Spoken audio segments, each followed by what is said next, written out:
we can all take a seat. I am Vulture writer Catherine Van Arendonk, and I am so delighted to welcome.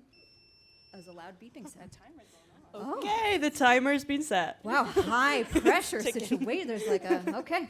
I'm so happy, first of all, to have Vulture Fest back here in New York, where obviously the energy is unparalleled and where, of course, we always want to be. And I would like to ask you to please welcome our incredible panel, Elisabeth Moss, Lucy Halliday, and Chase Infiniti.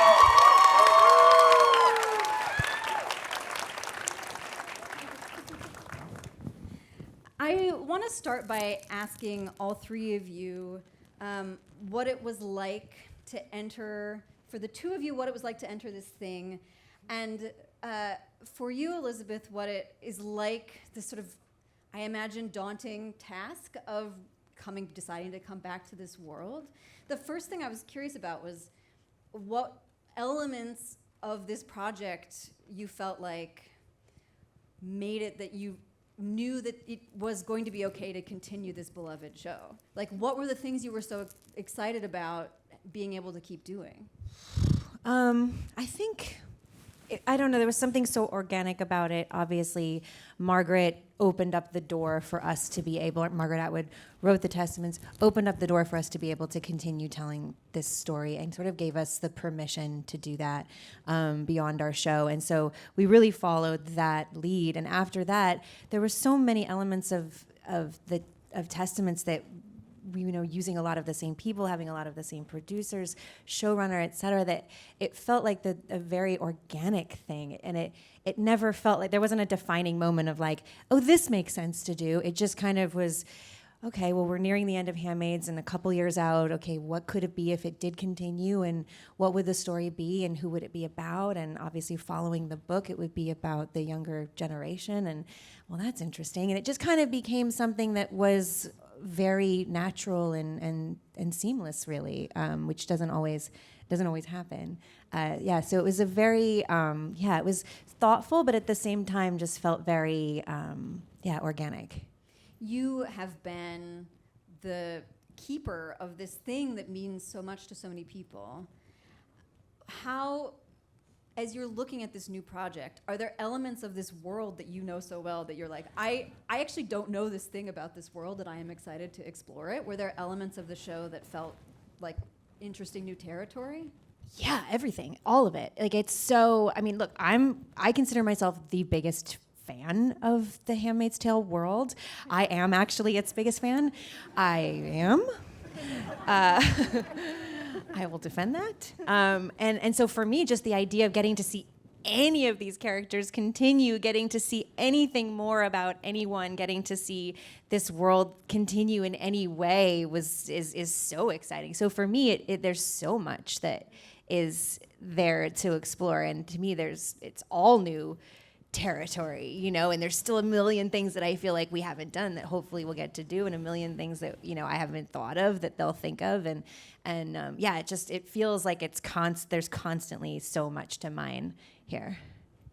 Chase, I was reading that you have described Agnes as both a princess, but also you did research into cults as you were like thinking about who Agnes is. And I was thinking, what do those two things together add up to? Like, if you have princess on the one hand and like research about what somebody who is living inside a cult, like how do both sides of that inform who Agnes is for you? Well, I wouldn't say I just did research into that. I kind of did research into people leaving and kind of living and growing up in very religious households as well, because I did not grow up in I grew up in a Christian household, but not anywhere near close to what Agnes has grown up in. And so I kind of wanted to dive into that and see what that was like, into just researching kind of different religions across the board. And so in doing that, I just wanted to see what Agnes's perspective could be leaving Gilead for a lot of those voiceovers, since a lot of that is kind of her reflecting back on her childhood, as much of a childhood as she had. But also, I do think that she is the princess of Gilead because she's literally the daughter of one of the highest ranking commanders in Gilead. So it's a weird kind of mix of the two, But a lot of the research I did beforehand was to kind of pull from her, I guess, present self or future self while reflecting back on her past memories. How did sort of thinking about her from the future change the way that you were conceiving of what she was going to be like in the past? What were those sort of future elements that you were then saying, like, here is who she must be then as a child? Well, I think a lot of it was just, I mean, we all reflect back on our childhood. It kind of seems crazy to say that as like I'm playing a 14-year-old on screen, but we all reflect back on like our middle school years and our high school years, and so a lot of that was just kind of shifting a little bit of how, I guess, what my high school and what my middle school experience was, and finding a way to connect it to how Agnes's middle school experience and high school experience would be in a wife preparatory school in a way. And so I kind of just took the core elements of like me being a teenager and me being a preteen, of like having a crush, like having my really deep emotional friendships and those things that feel so, I guess, grand at that age, and putting it into the perspective of a 14-year-old in Gilead. Lucy, your character is, I think, the most different from the sort of original book, The Testaments. Daisy has been reimagined a little bit more from that source text. Can you tell me what was she like? What the first script that you saw? What were the character that you were seeing? Who did she seem like she was going to be to you in the beginning? I think, firstly, what I was thinking there was, I don't think she is different from the book. I think, yes, the lineage aspect is different, and that's wholeheartedly. She's older, isn't she? Yes, but in terms of who Daisy is, like her personality, the energy that Margaret Atwood created, and even her arc and just her relationships with both June and with Agnes, that exists in the book, and that's what exists on screen. And the book was very much the primary source of inspiration and education for who Daisy is, and that's where I went to, and it's where I know Briss and all of our writers went to. And at any point, if I was ever trying to figure out who is Daisy or what's she going to be thinking or what's she going to be feeling, I'd go back to what Margaret Atwood had written, because that is very much the Daisy that exists within our show. Sorry, what was the second part of your question? What of the show did you have to look at when you were sort of first thinking about who she is? Was it just one episode of a script? Yeah, I think Chase and I both signed on, and we'd gotten the pilot episode. And also at that time, I hadn't been told about Daisy being different from the book in terms of not but being... you had read the book. I was You are a huge Margaret Atwood fan. And Still is, by the still way. is, Don't forget still that. is. So I'd read the book, and I remember Bruce Miller, after I got on the job, kind of had to sit me down and tell me the changes he'd planned. And I don't think I took it very well at first. I think I was like, what? I was like, Bruce. But as time went on, what did come to the realization was that actually it didn't change the love that exists between these characters, because June is very much the adopted mother that Daisy has. You know, her whole family has been killed. She doesn't have anyone left, and June is the figure that steps in and looks after her. And same with Agnes, it's very much found family. As with a lot of the families in Gilead, they are mosaics. They are being pieced together, and they're not necessarily biologically related. And those relationships very much still exist. But yes, Chase and I had both only had the pilot when we got the job, which is a bit scary because you're signing up for a... Well, also don't forget that the don't know. pilot changed a lot Oh, from yeah. when we first Yeah. read Did it it? How too. did It it did. It was just, I think that it shifted a bit in the girls' friendship, the tone of the show, but I think it kind of pivoted into a beautiful friendship from what you see for now. sure. And I think that like the major change was the emphasis on the friendship between these girls and the sisterhood that they have, whether or not that they're related or not. Same with Agnes and Daisy. But I think that was the big shift, and that kind of really helped to fuel the start of the season. But that's kind of all that we Yeah. had to go off of. Not to But piggyback off your no. question, sorry.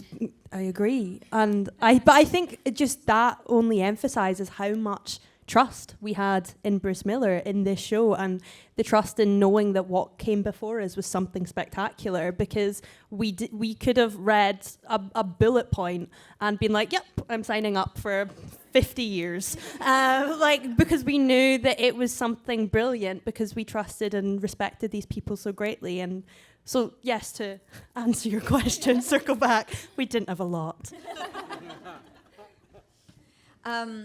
Elisabeth, you obviously you are an important key part of the series, but you are also an executive producer. Can you just talk to me about sort of an executive producer can mean so many different things. What are the things that you are most attached to being involved with this show? Like, what are the elements of production that you feel like very passionate about being involved with?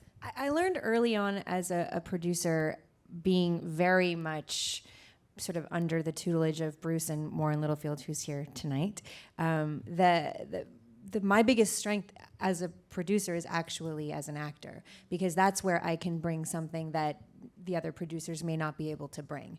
So I learned not to shy away from that really early on. I learned to embrace that and to actually use that. It's the same thing as a director too. That's my biggest strength, is being an actor.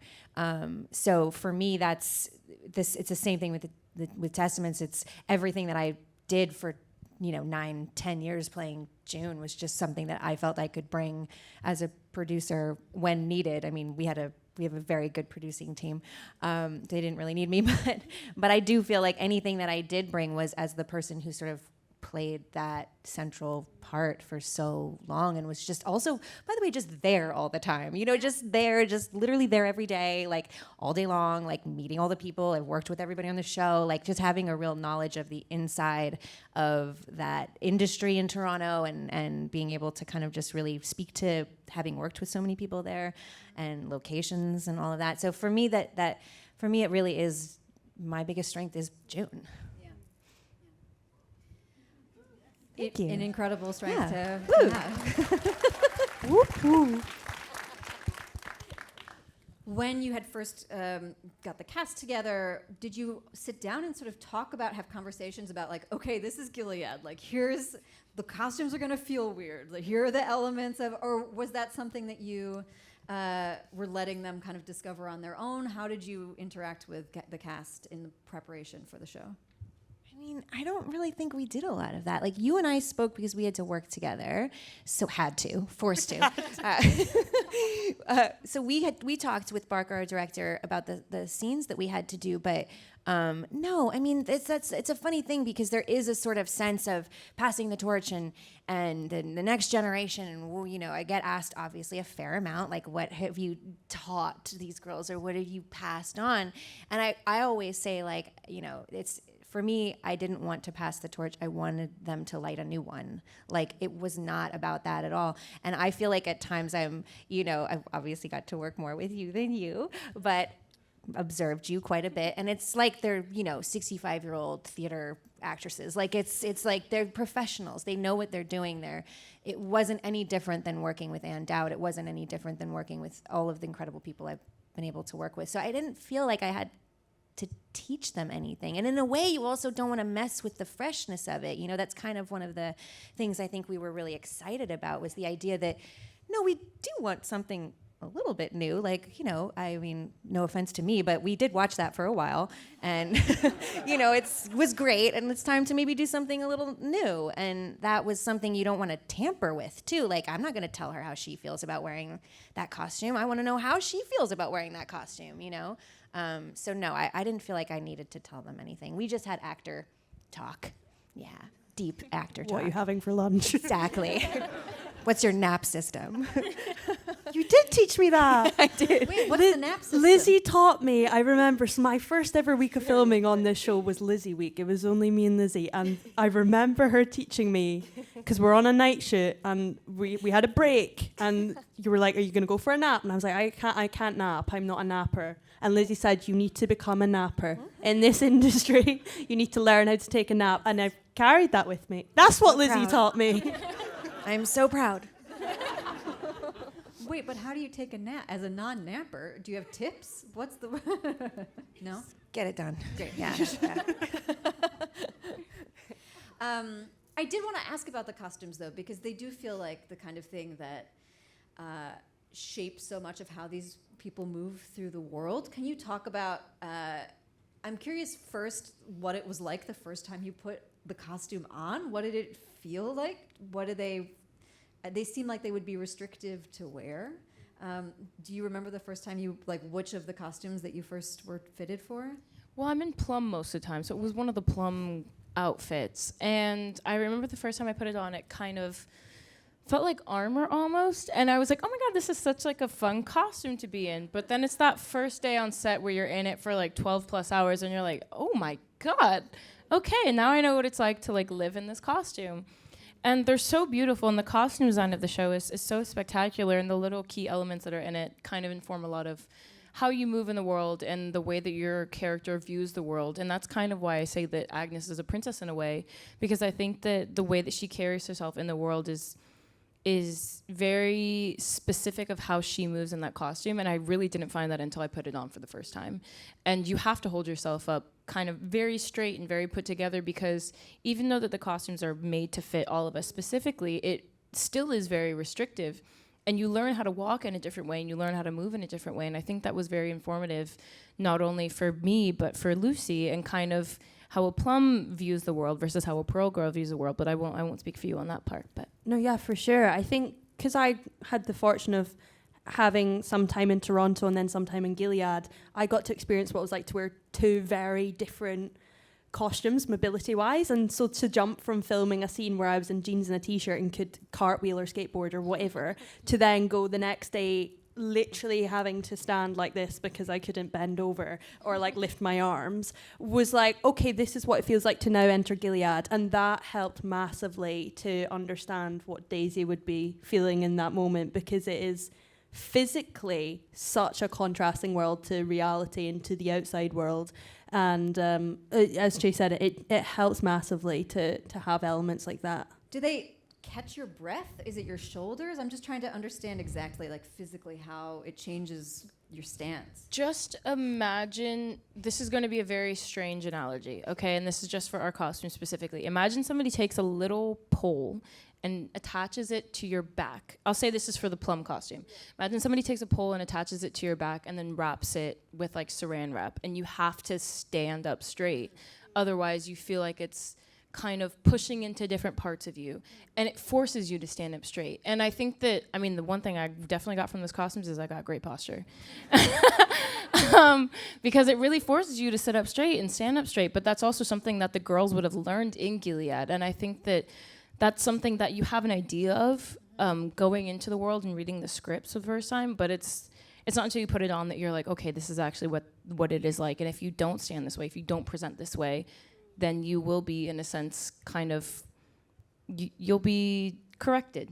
I think what I also found fascinating with the contrasting plum and pearl costumes was the plums had little aspects of detail on it, and that kind of indicated aspects of personality, whereas the pearl costumes are completely clean and pious, and it was like, the pearls do not get to be individuals. You are conforming, and you are the example of what a clean, perfect, pious preaching Gilead example is, and even like bits like that. But it translated then into our experience, because the plums would get to be like lying in the grass when we weren't filming and having snacks, and then because mine was completely white, I had to sit and like nibble on a snack bar, and like I could never lie in the grass in between takes, and I was like, God, I'm getting the full, I'm going method here, getting the full experience. Wow, that is an unintentional benefit that does seem like it would also suck. Yeah. But can I? Please. We can move on in a moment. No. But I just This is important. want to add that for a 6-month shoot, not once did I spill a snack on my costume. The whole. Thank you. That was absolutely worth it. Thank I want to you. be very clear. Yeah, I there are so many elements of the show that are all of these very small textural things that have so much impact in the way that you view it. I was thinking about the very beginning of the first, the episode where you have this dollhouse, and that is how you sort of see, you see Agnes for the first time coming through this dollhouse.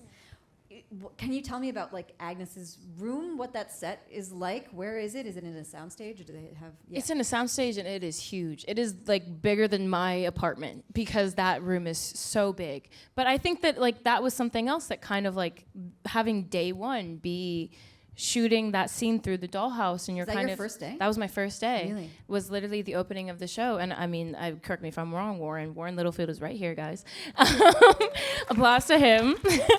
But I think it was intentional because it really sets the stage of like where she is in this world and kind of how grand her life is versus what she's going to realize later on in the season. And yeah. Warren says that's right. Yeah. Thank you, Warren. That means I'm on the right track, guys. But it was completely intentional. And I think that like that first day I really was like, wow, I had an idea of kind of her place in society. And that was a moment that I was like, she is, without repeating myself, but she is a princess in a way. She is been, I guess, prepped to be this very high person in society, and you really see how grand her life is, especially in comparison to these other girls. When you see how Becca lives, when you see how Daisy kind of grew up versus where she is now in Gilead, so it really helps set the stage of of where Agnes is in this world.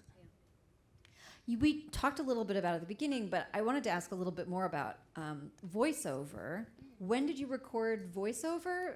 Like, was that before or after?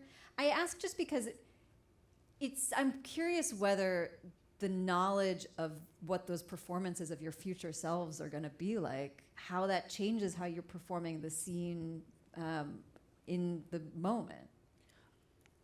Okay, I'm gonna go for it, guys. We would record the voiceovers after filming, but at the time of filming, we'd have a idea of what the voiceover was going to be. However, they changed drastically. Oh. So by the time you came to recording the final version of the voiceover, it could be totally different from what you were told at the time of filming, which actually was kind of brilliant because you were then recording a voiceover that was looking back at an event and was viewing it in a different way than you viewed it at the time, and which is so like that emulates reality because that's what we do. We look back at something and we had a very sure way of viewing it at the time that it was occurring, and our thoughts and how we felt, and etc., etc. But then 2 years, 3 years, 5 years down the line, when we think back to it, we've actually got a completely different perspective on it. And so it was quite lovely actually when it came to doing the voiceover to be like, oh, this is how we're thinking about it now. But we did kind of stagger the voiceover recordings, but the final version was always filmed way after filming had been done. We did demo versions while we were shooting the episodes because we had multiple directors. So before we would wrap a block of a couple episodes, we would do a demo recording of the voiceovers just so that they had something to go forward with in the editing process. Do you remember ones that changed a lot? I'm just curious how dramatically that would have changed your experience. I think, at least for me personally, I tried to keep the performance on the day versus what was the voiceover very separate in my mind, because a lot of it is like I'm not exactly sure how far in the future Agnes is, depending on timeline wise, reflecting back. But when you first meet her, she's like 14, 15 in that range. And so I really wanted to keep that innocence, that child, like what is left of being a child, as precious as possible, without letting that kind of future 20 plus, however old she is at the time reflecting back, affecting that at all. I want to ask about first periods. It is arguably a show about first periods in some ways. I was curious first, I feel like there is this genre, this small little genre of fiction that is like the first period scenes. I remember the first time I read one, it was like, I think it was Tree Grows in Brooklyn, and it was the first time I had seen a fictional depiction of a girl getting her period. And I just wondered if you guys remember what the first time you saw in fiction, like in film or TV. There's the Blossom one, and there's a she bakes a cake and she draws like a uterus on a cake, and it was so interesting to me to see this show as a very different kind of first period show, and yet I think also exactly the same as all first period episodes are. I know, I'm trying to remember mine. It's the first time I've ever seen it on screen. On screen, yeah. I highly recommend the adaptation of. And just in general. Yeah. I feel like all my personal, I guess, memories are literally just from like girls at my school being like, I got my period. So I can't say that at the top of my head I have. Yeah. I have something in mind from a film or a TV show or a book. Yeah. Which is itself interesting because it is such a universal experience, and yet we see it so rarely. I wonder why. That's so weird. Yeah. Has anyone ever? Yeah. It's so strange. So I wonder, can you talk a little bit about shooting those scenes where you're like, what my character is, what am I doing? I have gotten my period, like what is the direction like? How are you dealing with the kind of emotional experiences? Agnes gets her period first, right? What were those scenes like? Well, I think, I mean, the easiest thing for me to do is like pull from like me being a kid and that happening to me and kind of that initial shock and that terror that you kind of have, which is so strange because you're like, there's this thing that's happening in my body that I have no control of and I don't know what's happening exactly, but I've heard about it.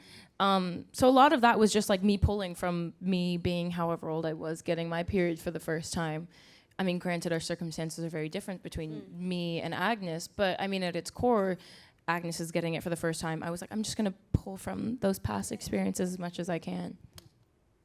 I think for Daisy, I just remember thinking, she's got all these problems and now she's got one that she hadn't even considered being a problem. I think there was so much going on in her time in Gilead that the idea of getting her period has completely left her mind. It's not something she's thinking about. And it just being a really terrifying secret that she now has to hide, because it ultimately was the biggest secret that she could possibly have in Gilead, because being a spy is one thing, but getting your period in a way is even scarier, because that is currency in Gilead and that can be utilized in far more ways than being caught for being a spy will be, and well, at least for Daisy that's a far worse fate, and so I just remember that being the thought at the time, because it's also so uncommon in general across the board. Yeah. Sorry, not to jump in. Yeah, I agree. Well, it also the stakes become so different for both of you. The stakes become so different for both of you because there are all these risks that you have not understood were going to be part of the world, and one of them is that there is this horrible dentist who then, once this happens to you and you go and get a dental appointment, and then Agnes discovers that he is a predator. And I want to play a clip that is not of that scene, because that seemed like a little bit much to just be like, guys, we're going to watch an assault. But I do want to play a clip of how they talk about it afterwards. So if we could have the first clip, please. You don't turn on your friends, ever. Not here, at least. Yet, it's your best friend's engagement party. And you're here, hiding from her. You don't understand. You're in love with Garth. He's not the reason I can't go back up.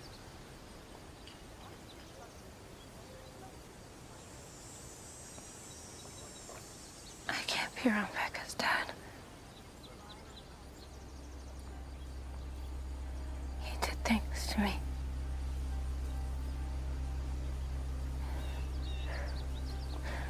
Things that shouldn't have been done. I'm so sorry that happened to you. You're the only one I can tell. I didn't want to sully anyone else. It's not your fault. You know that, right? What if he saw lust in me? Not for him, for Garth. And he saw my desires. I know. And it's easier to blame yourself than to blame him. But listen to me. You need to tell Aunt Lydia. Okay? I'll come with you if you're scared. I already did tell her. Not just me. And what's she gonna do about it?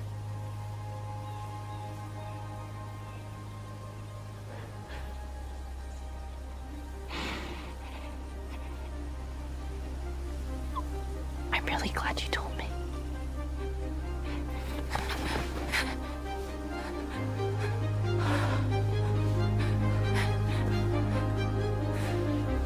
I couldn't possibly have known what Daisy was going to do.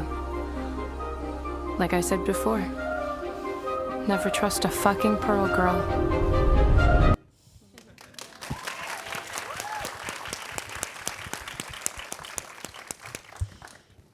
So that scene is it's so crucial, I think, for both of them. Can you just talk a little bit about sort of from both of your perspectives, what that scene means for both of those characters? If you want to start with Daisy, it is so wild watching her knowing everything about Gilead and yet still saying, well, just tell Aunt Lydia.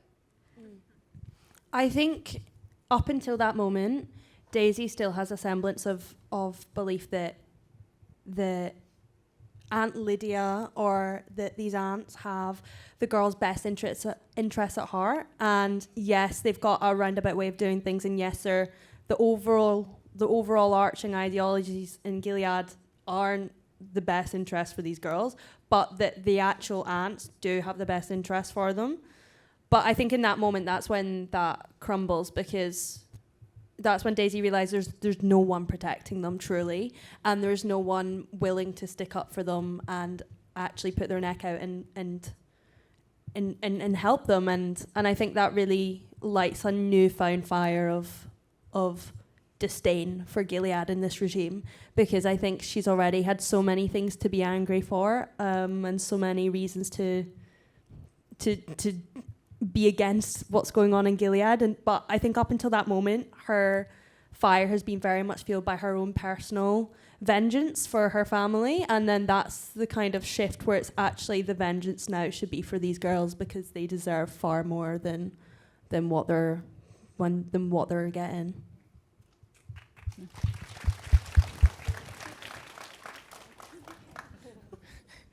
Okay, you ate that. I didn't expect the clap.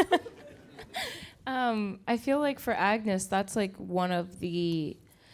that's the first time that you really see Agnes is kind of trusting her, giving her something that she hasn't told really anybody else about at that point, because she didn't even really tell Hulda at that point. She just kind of encouraged Hulda to speak up for herself. So this is the first time that she's really telling anybody about it, and let alone somebody who's not even in Gilead, not her best friend, somebody who she has an inkling could be there to be watching her. And so I think that that's kind of like, that's a major point in not only Agnes' story for confessing that this thing happened to her, but also a major thing between Agnes and Daisy, because this is really the first point of trust and friendship in a way that you see between the two of them, because they've been very cordial, they've been very friendly with each other, looking after each other. But this is the point where Agnes is really giving her something that she could, I guess, use against her in a way, potentially. God forbid that happen, but she's giving her information that she could use against her, knowing she won't, because she trusts, I almost said she trusts Lucy, but she trusts Daisy completely. But then you have this voiceover line, which is like, I've heard it sometimes as sarcastic, because I know a little bit about, because they're friends, and I believe that what she means is like, of course I love my friend, and of course my friend is protecting me. But there is this element also where you're listening and you think, well, but maybe there is this betrayal happening later. How are you thinking about how to read that voiceover line? I tried to leave it ambiguous, I guess, because I think that it also can be something that can be determined by the viewer, by you, by anybody else who's watching it. But also I left it ambiguous because we don't know what happens in the future. I don't know what happens between Agnes and between Daisy, and that's definitely not something that we knew at the time. But I also think that there's a lot that while we were recording it that we didn't know. Same with in life, there's a lot that we don't know about the future. And so I tried to kind of keep that in my mind for that as well. The other thing I think about when I watch that scene is it is exactly the thing June sort of never has, is this ability to have, like, here's my exact peer, I am trusting her with this terrible secret, and I believe that she will, or when June has it, it sort of goes away so quickly.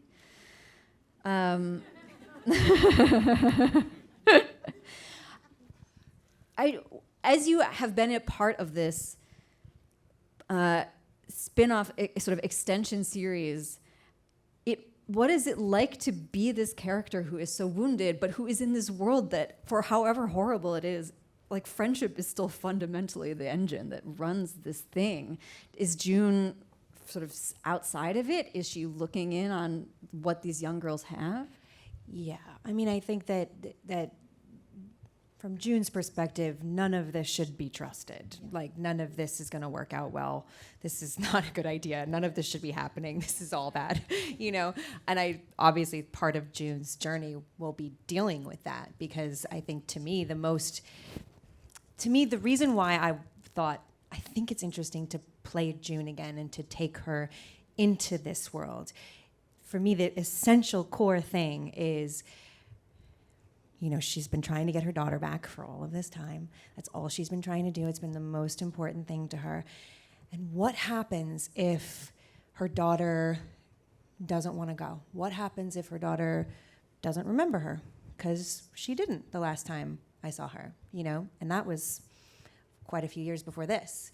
So what does that mean? How do you talk to somebody? How do you deal with somebody that may not understand that they need to leave, or may not understand what their future may be? And also the fact that there are some elements that, you know, for better or worse, Agnes likes about where she is. And she has grown up there, and she may not remember where she came from. So all of that complexity is why I wanted to do it again, why I felt like it was worth having June in the show, and why I felt like there was any story left for June was because of that. And so, but I think where she is now is very much still like, this is not a good, none of this is a good idea, you know, and get them out, get them all out. This is not gonna end well. And there is a large part of that. It's very, very true. Yeah, yes. And yet her inability to believe that they could ever be friends or trust each other is also exactly the problem for her, yeah? Yeah, I mean, I think it's not that they can't have friends, because a huge part of June's story in Handmaids that I loved so much was about the friendships that she built, and those were some of the most like beautiful moments. The problem is the pain that comes with what will eventually happen, which is those friendships aren't valued by anyone else, and they're not what Gilead is about, and that's not why they're doing it, and that's not why we're here. And so that is not going to be respected at all. And but what's exciting, and what I think you see at the end of the first season, and what, you know, is exciting about the next one, hopefully, is that a lot of people don't understand the full power of female friendship. And a lot of what June developed with her friends, you know, started to put cracks in Gilead. And I think that those cracks are what these friendships are designed to break open. I hope so, anyway. Please. How do you deal with the impact on you of having to shoot really, really difficult scenes? Do you end the day and you go around, you lie down and you meditate, you run screaming through the streets? How do you release the tension of those things? Whoever. No, please. I feel like we were all very fortunate on set, because I mean, there's a lot of material that we tackle on the show that's very heavy and really, really, I guess, taxing on both, like even portraying that on the screen. But you never took it home with you.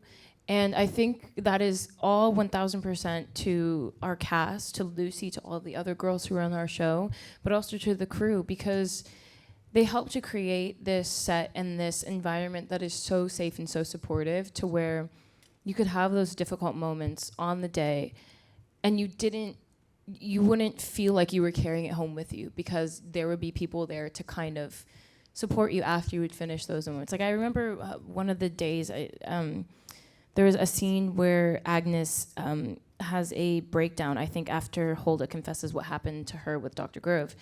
and she goes home and she has a panic attack about it. And I remember on that day, like I really just thank God for our crew, because it was just me that day. It was our entire crew who was there, our writers who were there on the day, who were really just there to kind of mind us and check in on us throughout the entire time and be like, do you want to do another take? We don't want to force you on anything. Are you okay? And would give time between takes for stuff. At least that's like my experience with it. Lucy, do you? I wholeheartedly concur. I think very much our experience came from having the people that we did around us and having those opportunities for levity and friendship, because we'd be doing, the one that comes to mind is actually in episode 2 where Daisy's got the muzzle on her face.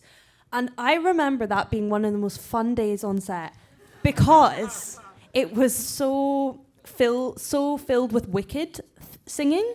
And I remember the whole time just having Matea singing Wicked, Chase singing Wicked. I was in the muzzle trying to sing Wicked. It was a really lovely day. And then when you look from the outside, you're like, whoa, that's really messed up. But we were having just a whale of a time. But I think it's instances like that where there was opportunities to remind yourself that, fortunately for us, this isn't our reality, and we could have that privilege of stepping in and out of it. And like on the weekends we had each other as well, and it's things like that is really lovely. I think I heard you went to medieval times. We went multiple times. We did. Especially me and Lucy. I think we probably went like 3 times. Love medieval times. You went to medieval times 3 times? While I filming? think so. I think we also went lost, 3 times. like every time. But it's not about No, we won one time. The Blue Knight won one time that we were there. I think our guy one fell time. off his horse. I do remember that, and I Not did funny. feel really Okay, bad about that. why? What is the appeal of medieval times to release the pressure of... Bro, you can scream huzzah. just in case, a very fast, what medieval times is, in case no one has had this experience. How do you even describe medieval It's a jousting night out. You sit around, watch some people dress up and joust. Well, you and eat with your hands. Was it turkey or chicken? It's turkey. They have vegan meals too. They have vegan options. Just- and you can scream as loud as you want. That's it was just fun. It was like nice to kind of like go out and do something that is completely different to Gilead. And I think like one day we took a majority of the cast to medieval times. I think there was like maybe like 15 of us at some We point. filled up a section. And did your knight win? No, I that don't was the think time he won. fell off the horse. We weren't successful that time. Yeah, I wondered about. I mean, you have this group of young women who you get to work with. You get to film these dining hall scenes where all of you are together, and the noise of it around you is so much of what makes those scenes work. Can you tell me about the dining hall? Where is that space? How do you go about shooting those? Is it just how many people are in the background? How do those scenes happen? They're on sound stages. Yeah. We had an incredible. We have such an incredible team working on our show, but like the Lydia School was completely built out, so you would literally walk from the dining hall and you go straight into the hallway and go to another classroom. So the whole thing was kind of. Once you were in the school, you felt like you were in the school. But those dining room scenes were very easy because you would feel like you were just back in high school, just having lunch with your friends. I do remember on that day hearing a lot of, on the God mic, guys, please quiet down, because we were all having our own conversations, both at the table with me, Lucy, Rowan, Matea, and Isolde and everybody, but also for background. And I remember like those days really felt like you're really in like a high school setting right now. But it feels very refreshing in a way. For me, that is, I think, why the show feels so more refreshing than you would ever expect a show that has the same kinds of incredible, horrifying political relevance that it does. There is something about the high school setting. All high school shows are so emotional. Everyone is always operating at 100%. It is always life or death because you are 14 or 15. And so something about Gilead, it sort of like snaps into focus in a way that felt very different for me when my entry point were more adults. But I also then started thinking about the young people who are growing up in the world right now, and for whom they have only ever known this, which is the other reality of this element of Gilead. And I just wondered how the idea of not really ever knowing a world outside of this one changes Agnes, and the disillusionment that she then has to go through, the sort of stages of that. Were there big points for you as you're thinking about the show? These are the moments where she really, the little bits of doubt start to come in? I mean, I think that there's multiple points, but I wanted to make sure that it was kind of a gradual thing throughout. And I think that discovery that Agnes has is also, I personally want to say, is a discovery that everybody has, both in their life, that the people above them, the people who have kind of raised them, that the world that they have preached to them is actually not reality. And that realization that Agnes has, I think, is something that is also can be felt across the board, whether or not it's in your own home, or if it's at school, or if just about life in general, because there's so much that we're taught in life that is actually not our own reality to people who are a part of this up and coming generation, this younger generation, and so much is put on us.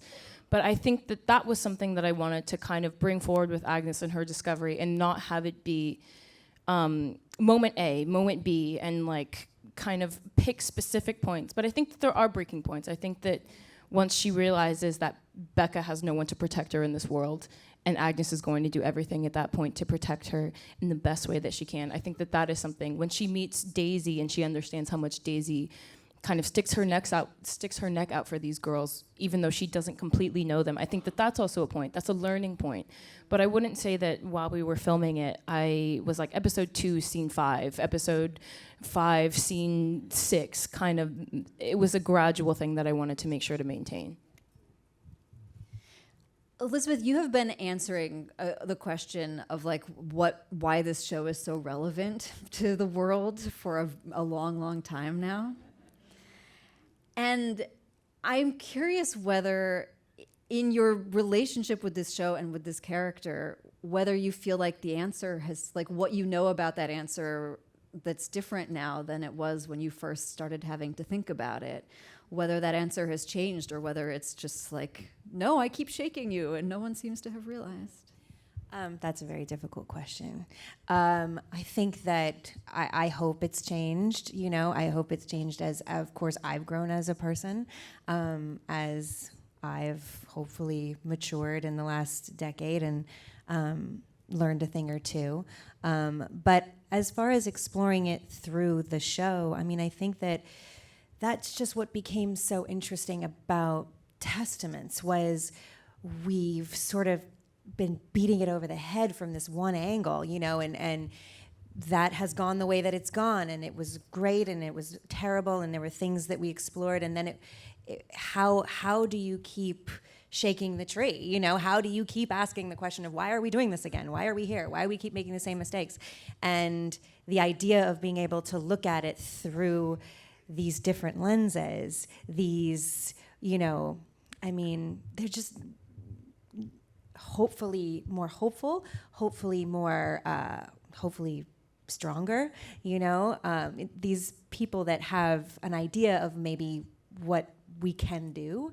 And the idea of that was just something that I felt like, okay, that's a way to keep, and it certainly wasn't my idea to do it, but it was a way that I felt like, yeah, that's how we can kind of keep asking the question, keep exploring what is happening to all of us and with all of us in a way that feels at least something interesting and positive to watch. I think that was the thing too. How can we look at this through maybe a little bit more of a hopeful angle, which I think was also something we were craving and wanting, Is the hopefulness just a pure benefit of youth? Is there something just about being younger that inherently you have to have more optimism, because what choice do you have? Or is it something else about this world in particular that kind of gives it that different tonal sense?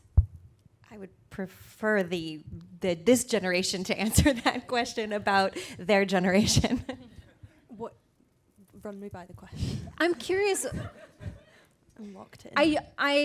I completely feel that this show has a slightly more hopeful tone to it. And I kept thinking, like, is it just because it's a high school show? And I love high school shows so much. And there is something about it that's just because we are so young, we have to have hope about the world. Or are there other things about these characters that are bringing those different sort of tonal flavors? Is it just the ability to all sit in a lunchroom and talk to each other that inevitably gives you a more sense of communal power if June is so isolated? I think the hope lies in the shift in perspective. These, yes, they're the younger generation, so I don't know whether it's attributable to that aspect of them, but these characters are looking at the world around them in a way that the leaders aren't.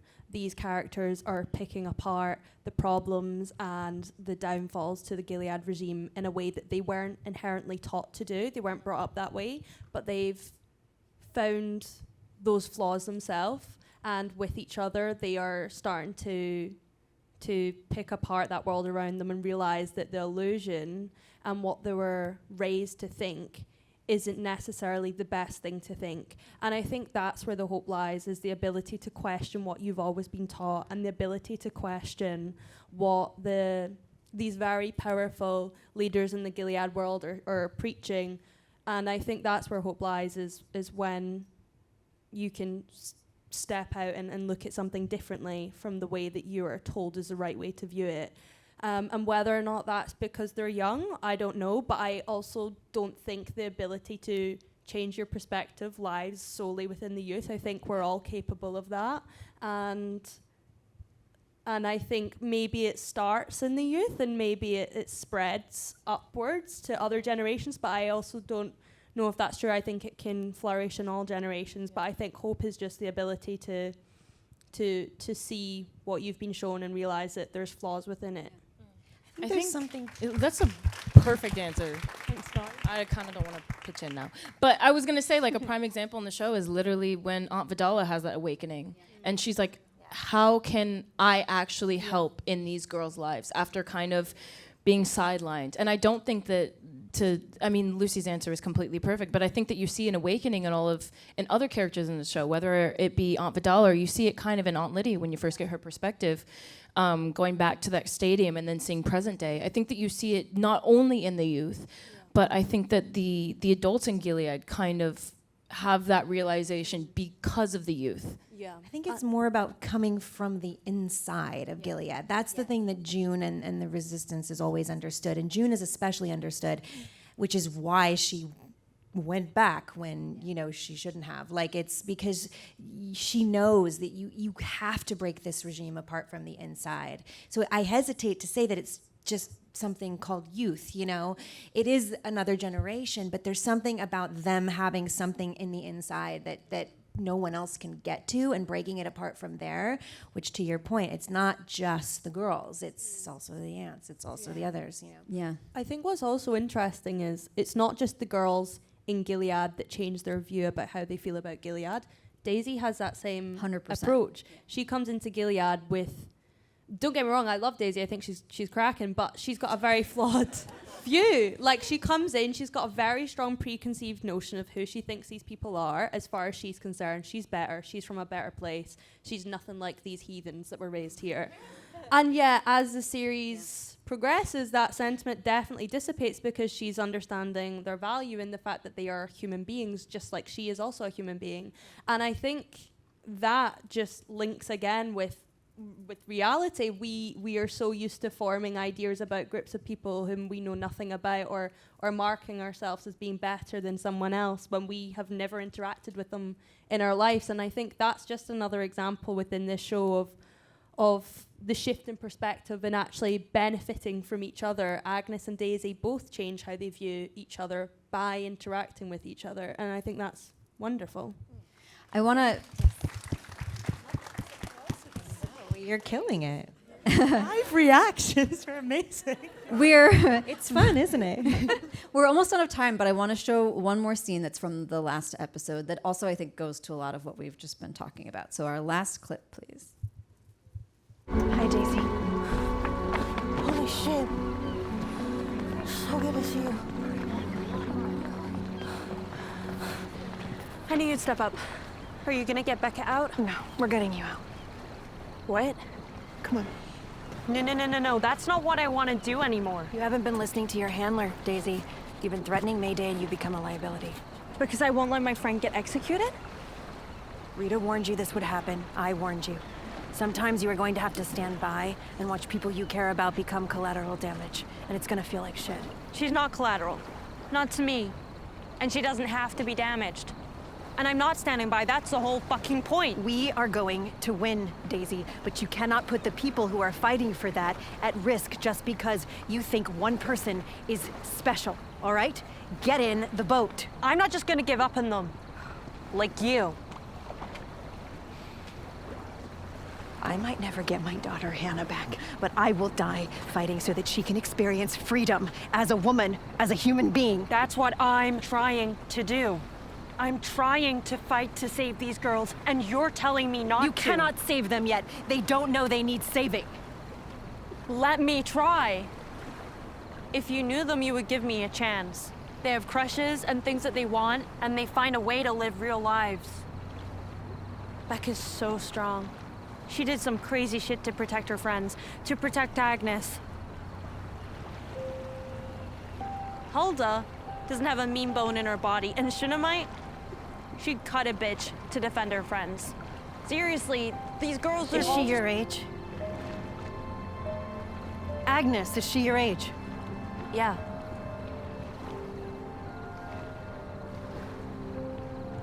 Agnes Mackenzie.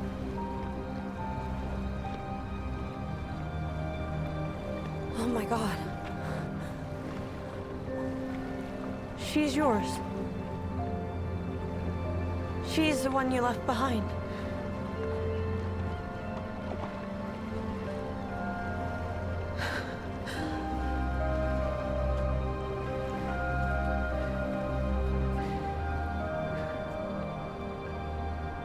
What's she like?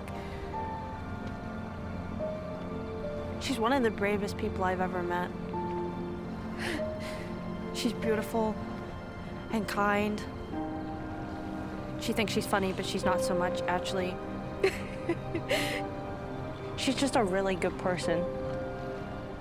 She's the one that we all want to be like, you know?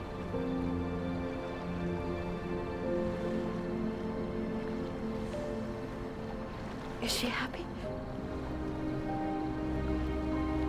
She could be. They all could be.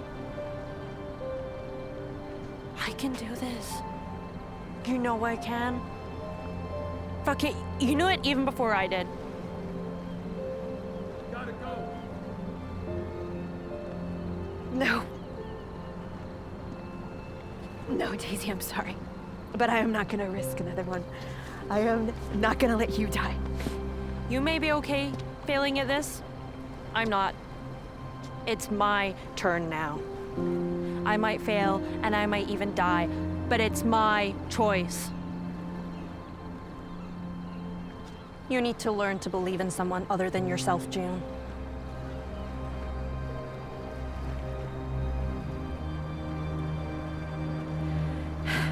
First of all, you have no idea who I am or what I have been through. Young lady, do you understand me? Second of all, I am gonna need you to stay safe. All right? I don't think I can, to be honest. Fine. May God protect you. I think she will.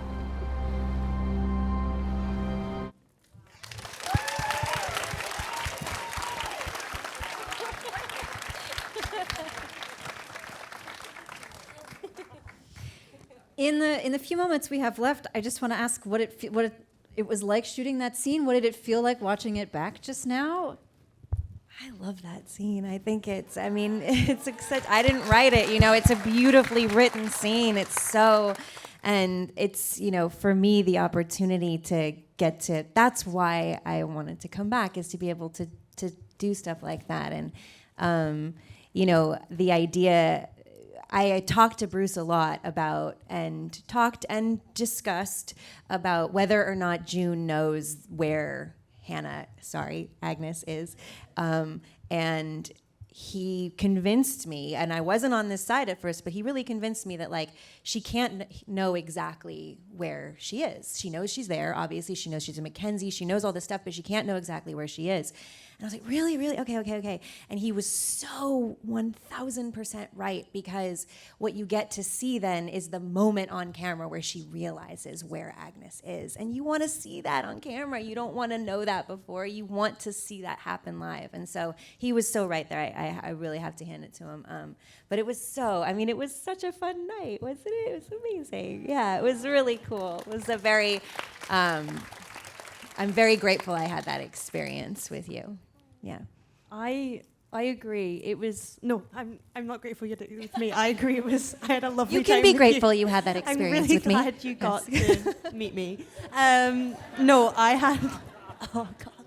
had such a lovely time doing that scene. I just remember it really felt like the final spar. It was really right towards the end of filming, and it was like this final two cats in a room fighting each other out moment, and it was so lovely because I just remember everyone was being on set, and I remember it just kept getting rewritten on set to try and work out exactly what is that Daisy wants to say and what is it that Jim wants to say, and who's gonna win and how are they gonna win, and it ended perfectly, and yeah, I'm so proud watching it, and it's really lovely. I think it's like a mutual moment of realizing, okay, neither one knows as much about the other as they think they do, or at least for Daisy, it's very much a moment of, okay, I haven't given June the cred for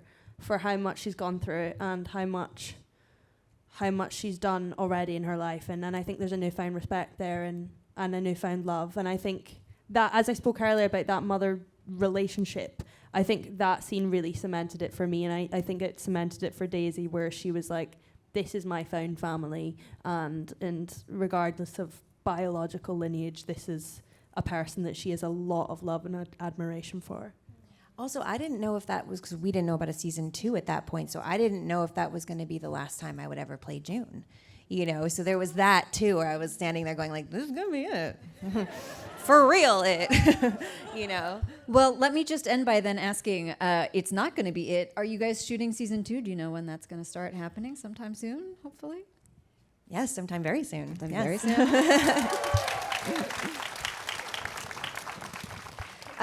I want to thank you all for being here. I want to please ask you to put your hands together for this incredible panel from the Testament. Thank you guys so much. Thank you. Thank you.